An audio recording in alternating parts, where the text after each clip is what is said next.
Sa video ito ay i-review natin kung okay nga ba yung paggamit ng mga slim air filter cover katulad na lang po nito at i-modify po natin yung ating mga stock air filter cover para maging maganda at maging functionable pa rin po siya.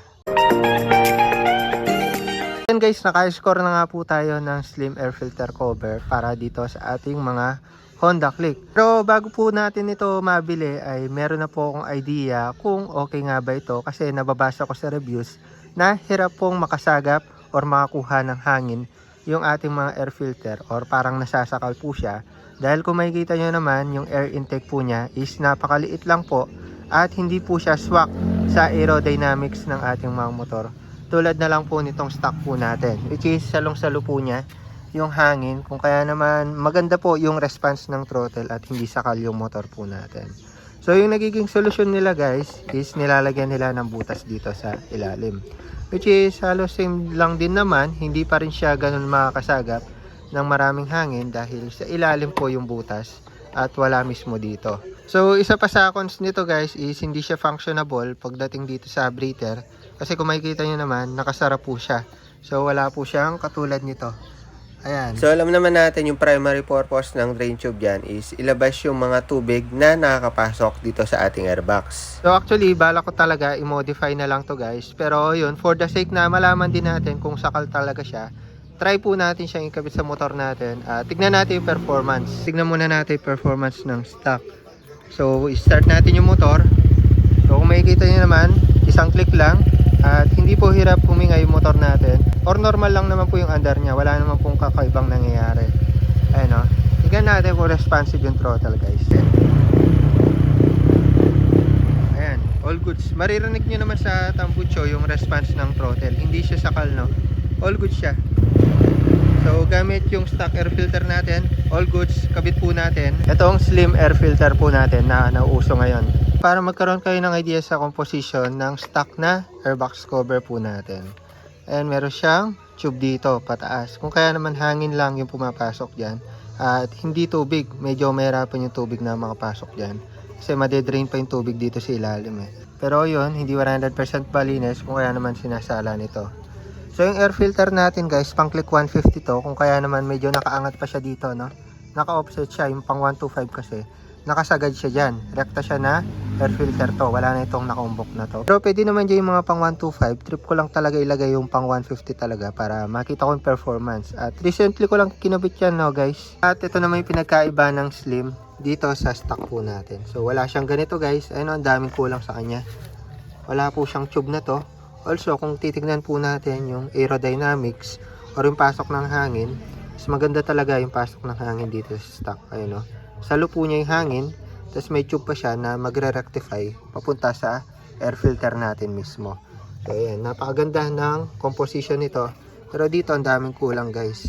So yung tube na to, ito may purpose din yan guys, pero dito wala na siya. Ayun no, ano na lang siya nakaumbok pero wala siyang butas no. Tapos yung butas na dito is hindi masyadong nakakasalo ng hangin yan guys. Kahit di ko pa nasusubukan, judge ko na eh. Pero yun, try natin kung saswak siya. At ayun, hindi siya pasok kasi nakaumbok yung air filter natin. Pero try natin yung ibang air filter para makita lang natin yung performance niya mismo guys. Ayun o, hindi siya pasok sa sobrang slim nito. Ayun, hindi na natin matornilyo eh. So palitan lang natin ito yung extra po natin na Seaworks air filter. So ito sa Seaworks guys, nilinis ko lang yung gilid kasi nalikabukan. Pero all goods pa naman siya. Ay yung difference niya sa pang click 150. For idea, wala itong umbok na to. Ayan o, wala siya. So ito pang click 125. Pero fit din siya dito sa 150. Ayan o, swak lang siya. Ayan, check natin kung sa swak din itong slim air filter natin. Ayan, based sa paningin ko, kasi kung titignan natin dito sa taas, parang konti na lang yung awang niya dito eh. Konti na lang yung awang niya dito, parang didikit na siya. So kung kaya naman kahit may makapasok na hangin dito, hindi niya ma-filter ng maayos, no? So medyo negats talaga to. Sa mga nakikita kong review pa lang, alam ko na negats siya eh. Pero try pa rin natin. So yan, all goods na tayo guys, nailagay na natin. Maganda naman yung quality niya, medyo makapal no. Pero tignan natin kung obra siya sa motor natin. Start natin, tignan natin kung pupugak-pugak siya. Start. Yun, idle, all goods naman. Try natin piga-pigayin. Ayun, nagde-delay. May delay siya ng konti. Hindi siya kasing smooth nung kanina. Ayun oh, may delay. May delay siya guys.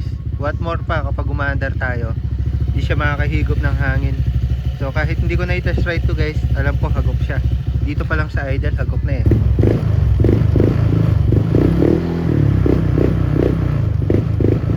You know, hagop talaga siya. So negats to guys na ganito lang. Kung for show lang guys, all goods naman siya no, kasi maganda nga siya, medyo slim.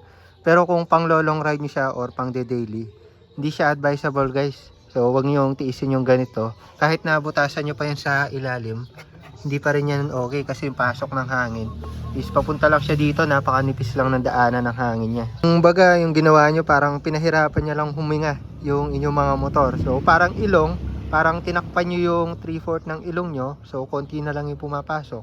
So hirap po na makabrit or makahinga yung motor nyo. So ganun lang yung concept kapag naglagay kayo rekta-rekta nitong slim air filter guys. Pang forma lang talaga siya guys eh. So yung iba naman guys ginagawa, nag-adjust dito sa air filter. So dahil nga medyo masikip siya dito sa slim, konti na lang yung awang niya. Nagpapalit sila ng mushroom eh, yung medyo maliit lang para magkaroon ng malaking awang dito. Pero yun, parang ang sikip pa rin no. At saka hindi siya advisable talaga guys kung gusto niyo mapahaba yung buhay ng motor nyo, kasi maraming sakit yung papasok sa motor nyo kapag pinang daily nyo to or pinag long ride. So all goods lang siya pang mga show no. So nasa inyo naman yan guys. Ayun, binigay ko lang, nilatag ko lang yung cons nito. Nasa inyo pa rin kung gusto niyo talaga siyang gamitin. Wala namang problema dyan. Basta ayun lang yung opinion natin about dito. Hindi siya okay kung pang daily. Tsaka sakal po yung ating mga air filter. Kumbaga, madaling salita, hindi siya functionable. Pero yun rin yung rason guys kung bakit kahit matagal na to or medyo kupas na to ang stock natin, hindi ko siya pinapalitan ng slim. Actually, kaya ko naman bumili nito. Hindi ko lang pinapalitan kasi iniisip ko yung function. Pero sa video na to guys, i-modify lang natin ng konti itong stock natin. So yung gagawin po natin dito, medyo i-flatten lang po natin itong part na nakaumbok dito. Konti lang naman guys, hindi naman yung todo. Para nang sa gayon, aesthetic wise siya, functionable wise siya, tsaka pwede siyang i-motor show guys. Para kung sakaling gusto natin siyang i-motor show, ayun, functionable siya, tsaka maganda siya tignan. Pero yun, kung wala naman kayo selan sa motor guys, okay na yung stock na yan. Nasa owner na lang talaga kung i-modify or papalitan nyo to guys. Pero yung stock is good para dito sa pinaka-cover po natin. So yung pag-modify na gagawin po natin guys, tabas tayo ng konti dito. Di ko sure kung hanggang sa linya, pero yun, hanggat maaari, hindi matatamaan sana itong tube. Siguro konti lang yan. Tapos, itatapal po natin to. So, ikakat natin ito para maging flat po itong part na to. So, yung gusto ko lang mangyari dito, matanggal itong nakaumbok na part at maging flat siya ng konti para functionable pa rin po siya guys. Pasok yung hangin at may breather. So, yun guys yung ikakat natin. Ayan, tinape ko na siya. So, gagamit tayo ng porting tool or lagaring bakal. Tapos, ayan, puputol din tayo dito. Tapos, papatong natin siya dito sa taas para magkaroon lang siya ng effect na medyo naging flat na yung airbox cover natin. So yung unang kinat natin yung slim, yung flat part yung kukunin natin dyan. Tapos next kinat ko itong stock. So tinanggal ko yung nakakurbang part. Tapos pagdudugtungin po natin yan. So ganyan yung mock-up nyan guys. So yun guys, natabas na natin no? Ito yung slim air filter, tas yung stock. Ayan, medyo flat na siya tignan no. Kasi nga flat na tong nandito sa taas niya. Hindi na siya yung nakakurba tulad kanina, cheese ito. Parang mataba siya tingnan eh. Parang bloated. So ito, though medyo makapal pa siya, hindi siya ganun kanipis. Pero dahil nga flat tong harap, dito sa outside part, medyo manipis na siya tingnan. So ayan, hindi perfect yung cut natin kasi hindi talaga natin mag-perfect. Tabingi talaga yung linya nito. So yung gagawin natin is, i-epoxy po natin siya gamit ito guys. Itong epoxy A and B. So ito rin yung ginagamit sa sa modified airbox, yung sa likod ng shock. Which is soon gagawin po natin yon kasi tumatama rin ng konti yung shock ko dun sa airbox natin, yung sa kabilang side nito. By the way guys, kung di ko pa nababanggit, ika-carbon fiber scaling natin siya. Tulad ng ginagawa natin ngayon, doon sa cap cover nung crankcase ng air blade po natin. So ongoing lang tayo dyan. Ito isasabay ko na siya. Isin lang natin or dikit muna natin siya. Hindi ganito yung itsura niya, no? Hindi na siya medyo mukhang mataba. Flat na siya tignan. At functionable pa rin at swak na swak po dyan yung air filter natin. Kahit itong stock po yung ilalagay po natin. Swak na swak siya dyan guys. Yan guys, sa paghalo na natin yung compound. Tapos nilagyan ko ng konting sugat dito sa gilid. Para kumapit talaga siya guys. At hindi agad-agad magiwalay. So para matibay yung pagkadikit po natin. So yun, tapalan lang po natin yung mga butas. Ayan, natatapalan na natin siya guys. Ayan, nawawala na yung mga space or gap. Ayan, medyo continuous na yung dating niya. So paikutan lang natin ang buko para maganda tignan. So yun guys, napaikutan ko na siya ng epoxy. Yan, kung makikita nyo naman. Hindi pa siya magandang tignan ngayon kasi patutuyuin pa natin yan. Tapos lilihain. So kapag na carbon fiber pa natin yan guys, medyo magpa-flatten po yan, tsaka maganda siya tignan. So ngayon, all goods naman yung hulma niya guys. Ayun, may mga part lang na konting naka-off, pero mahabol pa natin yan sa resin po natin or sa carbon fiber. So yun, patutuyuin ko lang to, tapos lilhain or iga-grinder ko para kuminis siya, para maganda tignan, continuous. O di ba? All goods na. So yung dating nito, medyo mataba siya na flat na filter. Hindi siya slim, no? Pero yun, parang pinataba siya na slim air filter. Medyo flat yun dito. Para sa akin, goods naman yung itsura niya. Yung fittings niya guys, yan kung makikita nyo, all goods naman siya. Medyo mataba lang ng konti, pero flat na yung harap. Kaya nagmumukha pa rin siyang slim. Ayan, no? Medyo napatuyo na natin. No? Parang bato pala siya, parang semento pag natuyo. Sobrang tigas niyan guys. So yun, lihain ko or grindering ko na lang ng yung pangliha para mabilisan, tsaka smooth lang tayo. So yun. So yun guys, na-grinder na natin gilid. Kung makikita nyo naman, na-smoothen na natin siya. So yun, rekta na tayo sa pagka-carbon fiber skinning sa kanya. Na-try ko talaga sukatin, medyo bitin. Pero dito sa part na to, dadamay ko na yung taas para continue siya tignan. Hindi siya putol tignan, no? So yan, damay ko na yan. Basta kung ano yung madamay dito sa tirang carbon, yun, ipapatong na natin siya. So yung gamit natin liha pang roughen, size 60 siya, no? So medyo makapal para magsugat-sugat. So yun guys, proceed na tayo sa paglalagay ng toner.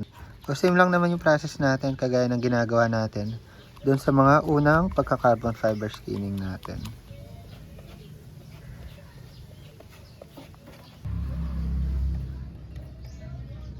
So nung medyo patuyo na or tagi na siya guys, ayan, nilatag na po natin yung carbon fiber cloth natin.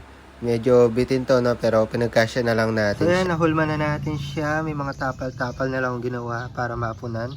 Pero yung ilalim na lang yung medyo bitin. Yung dito all goods na eh. Ayan, no? Yung paikot. So i-resin coat na natin siya. 6 coat gagawin natin para medyo makapal. Tapos ipipinish natin gamit liha.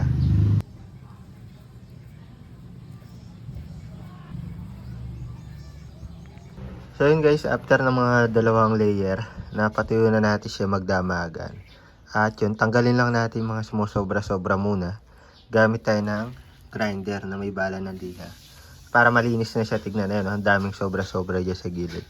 Yun, linisin lang natin. Guys, proceed tayo sa paglalagay ng layer. Bali na liha ko na yan na grinder. Natanggal na rin yung gilid. Ngayon, nirepair ko lang yung mga part na nasugat kasi noong gin-grinder natin siya, may mga nabakbak na carbon fiber. So, tinapalan lang natin para nang sa gayon. Kahit pa paano, maganda pa rin yung dating niya.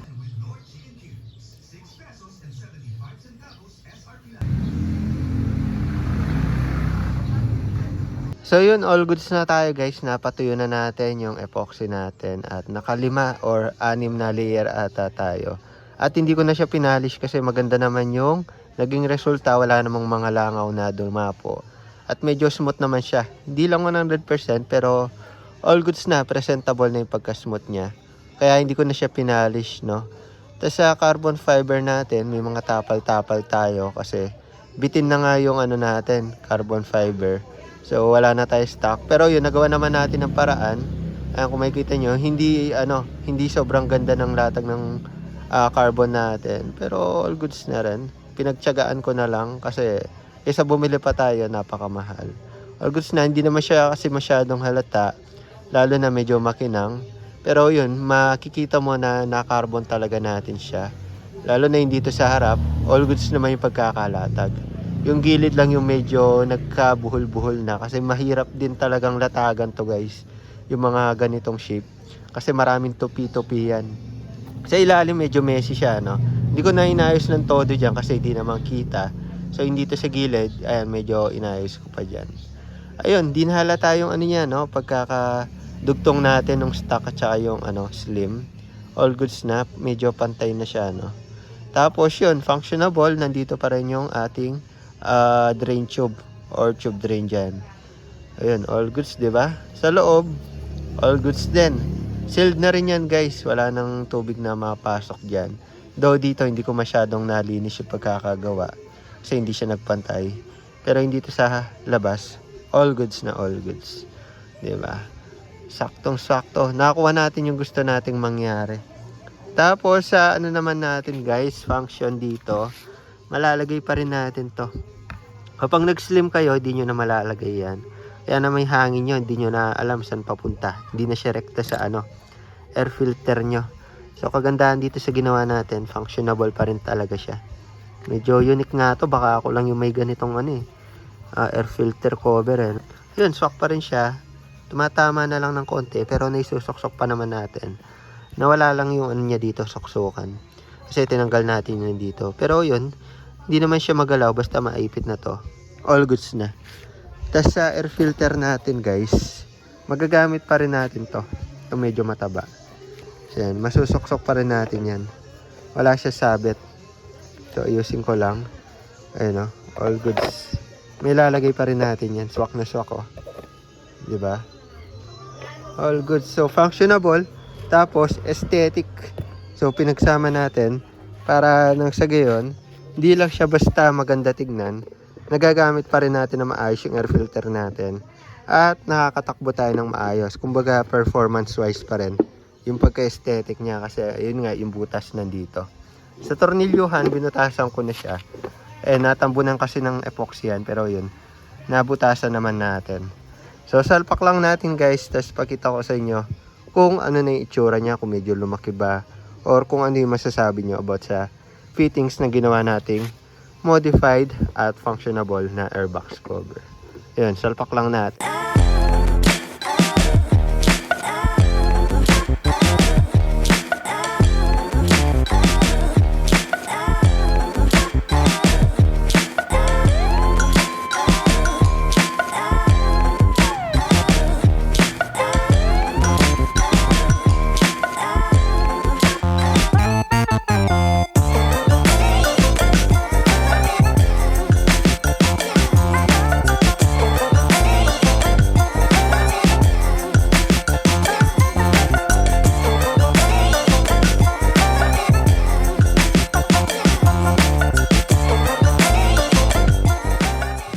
So yun, guys, all goods na tayo dito para sa atin. Nakuha naman natin gusto natin.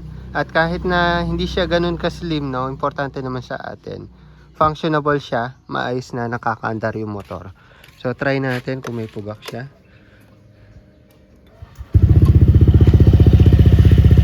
All goods naman, hindi siya hinga. Check naman natin yung kasi same din naman yung kinabit natin dyan. Hindi naman nawala yung tube natin dito. So all goods naman. Kompleto yung breather. So functionable, okay na okay siya, guys. So sa fittings niya, hindi naman siya sobrang taba para sa atin, no? Sumuwak lang siya din dito sa side by side ng motor natin. Hindi naman siya masyadong nakaumbok, lalo na dito sa likod. Ayun, pero mas nakaumbok lang siya ng konti compared sa CVT. Kasi kung mag-slim tayo, medyo lubog yan compared sa CVT. Pero yun, okay lang naman sa atin. Importante, functionable siya. Nagagamit natin ng maayos yung motor at the same time, aesthetic pa rin yung CVT cover natin, di ba? So yun, kung gusto yung ganyan yung ginawa ko, pwede yan, guys. At yun, ilalagay ko yung link ng mga ginamit natin sa description. Carbon fiber, resin, yung slim na air filter. At soon, lalagyan siguro natin to ng beloscope tsaka emblem dito para mas gumanda pa siya tignan, no? So yun, guys, functionable na air filter cover. Palagay ko tayo pa lang yung may ganyan. Medyo unique siya, no? So yun lang muna para sa video na ito. The more click, the more you know. Modified at functionable na air filter cover para sa ating mga motor. Diba? Ang ganda. Bye bye.